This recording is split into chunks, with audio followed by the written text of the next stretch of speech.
जो बंदा वालिदैन को परेशान करता है, वालिदैन को तंग करता है, हर वक्त अपने वालिदैन को टेंशन रखता है, हर लिहाज से अपने वालिदैन को परेशान करता है, ऐसे बंदे के ऊपर अल्लाह ताला 4 सजाएं नाज़िल फरमा देते हैं। 3 सजाएं ऐसी हैं जो दुनिया में उसे मिल जाती हैं, और एक वो सजा है जो दुनिया की 3 सजाओं से बड़ी है, वो मरने के बाद शुरू होगी। मेरे मोहतरम भाइयों, जो बंदा वालिदैन को परेशान करता है उसको पहली सजा दुनिया में ये दी जाती है कि उसके रिज़्क को तंग कर दिया जाता है, लेकिन आसान तरीके से नहीं। वो नाखूनों की खा खा कर अपने रिज़्क को तलाश करता है, वो रुल जाता है अपने रुकने के लिए, और उसको खाने के लिए रोजी आसानी से मुयस्सर नहीं होती। हालांकि जो वालिदैन का इताअत फरमा बरदारी करने वाला है, जिसके साथ वालिदैन की दुआएं हैं, अल्लाह रब्बुल आलमीन उसको वाफर और बरकत वाला रिज़्क अता फरमाते हैं। और जो बंदा वालिदैन को परेशान करता है, वालिदैन को तंग करता है, उसके ऊपर रिज़्क की तंगी कर दी जाती है, आसानी से वो रिज़्क खा नहीं सकता। रिज़्क तो खा रहा है लेकिन इतना जलील होता है जितना वो वालिदैन को जलील कर रहा है, अल्लाह रब्बुल आलमीन जिल्लत इस बंदे का मुकद्दर बना देते हैं। और दूसरी सजा उसको दुनिया में ये मिलती है कि उस बंदे की जिंदगी में अल्लाह बेचैनी और बेसुकूनी दाखिल कर देते हैं।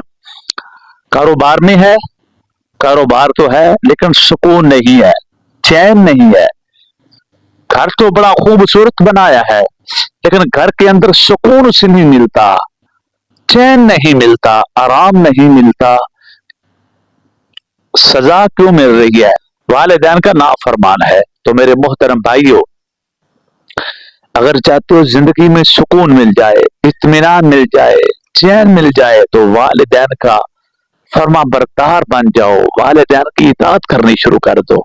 वालिदैन के नाफरमान को तीसरी सजा ये दी जाती है कि अल्लाह ताला इसके चेहरे का नूर छीन लेता है। हर वक्त उसका चेहरा उड़ा उड़ा महसूस होगा, हर वक्त उसके चेहरे पे परेशानी के आसार, और कभी वो बंदा आपको खुश नजर नहीं आएगा, हर वक्त ही परेशान। इसकी चेहरे पे जो मुस्कुराहट एक अल्लाह की कुदरत से एक नूरानियत होती है जो सुकून के साथ और चैन के साथ मिला करती है, वो उस बंदे की जिंदगी से खत्म हो जाती है। और चौथी सजा जो सबसे बड़ी सजा है वालिदैन के नाफरमान को अल्लाह पाक वो ये देंगे कि जब ये मर जाएगा, मरने के बाद कब्र से निकाला जाएगा ना, जब हशर का मैदान होगा, अल्लाह रब्बुल आलमीन वालिदैन के नाफरमान को जन्नत में दाखिल नहीं फरमाएंगे। ये बंदा जन्नत से महरूम कर दिया जाएगा, हत्ता कि जन्नत की खुशबू भी वालिदैन के नाफरमान को नहीं मिलेगी। मेरे मोहतरम भाइयों, अगर इन 3 खतरनाक खौफनाक सजाओं से बचना चाहते हो तो अपने वालिदैन का अदब कीजिए, वालिदैन का एहतराम कीजिए।